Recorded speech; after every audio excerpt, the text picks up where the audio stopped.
ನನಗೆ ಎಷ್ಟೋ ಸರಿ ಈ ಚರ್ಚು ಗುಡಿ ಮಸೀದಿಗಳನ್ನೆಲ್ಲ ನೋಡಿದಾಗ ದೇವರು ನಿಜವಾಗ್ಲೂ ಇದೊಳಗಿದಾನ ಅನ್ನೋ ಪ್ರಶ್ನೆ ಎಷ್ಟೋ ಸರಿ ಕಾಡಿದೆ. ಅವನೇ ಸೃಷ್ಟಿ ಮಾಡಿರೋ ಇಷ್ಟು ದೊಡ್ಡ ಪ್ರಪಂಚದಲ್ಲಿ ಅವನಿಗೆ ಅಂತ ಒಂದು ಗುಡಿ ಕಟ್ಟಿ ಅದರೊಳಗೆ ಒಂದು ರೂಮ್ ಒಳಗೆ ಅವನನ್ನ ಕೂಡಾಕಿ ನಮ್ಗೆ ಅವಶ್ಯಕತೆ ಇದ್ದಾಗ ಬಂದು ಬಾಗ್ಲು ತೆಗೆದು ಅವನಿಂದ ಆಶೀರ್ವಾದ ಪಡೆದು ಮತ್ತೆ ಕೂಡಾಕ್ ಹೋಗ್ತೀವಲ್ಲ, ಹಾಗಾದ್ರೆ ಆ ದೇವರು ನಮ್ಗೆ ಬಂದಿ ಆಗಿದಾನ? ಈ ಸೃಷ್ಟಿ ಮಾಡಿದಂತ ಆ ಭಗವಂತ ನಮ್ಮನ್ನು ಕೂಡ ಈ ಭೂಮಿ ಮೇಲೆ ಪ್ರಾಣಿಗಳ ಜೊತೆ ಕಳಿಸ್ದ. ಹಂಗಂದ್ಮೇಲೆ ನಾವೆಲ್ಲ ಅವ್ರ ಮಕ್ಕಳೇ. ಮನುಷ್ಯ ತನ್ನ ಸ್ವಾರ್ಥಕ್ಕೋಸ್ಕರ ಅದೆಷ್ಟು ಪ್ರಾಣಿಗಳನ್ನ ಬಲಿ ಕೊಟ್ಟರು ತನ್ನದೇ ಮಕ್ಕಳನ್ನ ಬಲಿ ತಗೊಂಡು ಮನುಷ್ಯ ಪ್ರಾಣಿಗೆ ಒಳ್ಳೇದ್ ಮಾಡುವಂತ ಆ ದೇವರು ದೇವಾಲಯದಲ್ಲಿದ್ದಾನ. ಹುಟ್ಟು ಸಾವು ಅನ್ನೋದು ಪ್ರಕೃತಿ ನಿಯಮ. ಸತ್ತಂತ ಮನುಷ್ಯರನ್ನೆಲ್ಲ ಬದುಕಿಸಿ ಪ್ರಕೃತಿ ಸಮತೋಲನನ್ನೇ ಅಸಮತೋಲನಗೊಳಿಸಿದಂತ ಆ ದೇವರು ಚರ್ಚಲ್ಲಿದ್ದಾನ. ಧರ್ಮದ ವ್ಯಾಮೋಹ ನತ್ತಿಗೇರಿ ತಮ್ಮವರನ್ನೇ ಕೊಂದವರನ್ನ ಸ್ವರ್ಗಕ್ಕೆ ಕಳಿಸುವ ಆ ದೇವರು ಮಸೀದಿಲಿದ್ದಾನ.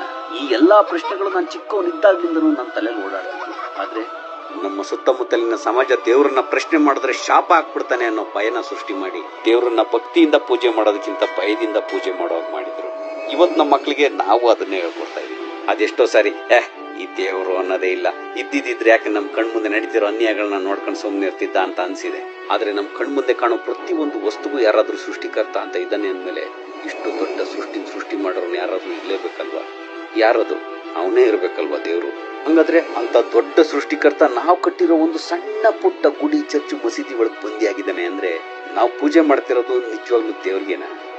ಪ್ರಶ್ನೆಗಳಿಗೆ ನೀವೇ ಉತ್ತರ ಕೊಡಿ, ಭಯದಿಂದಲ್ಲ, ವಿವೇಚನೆಯಿಂದ.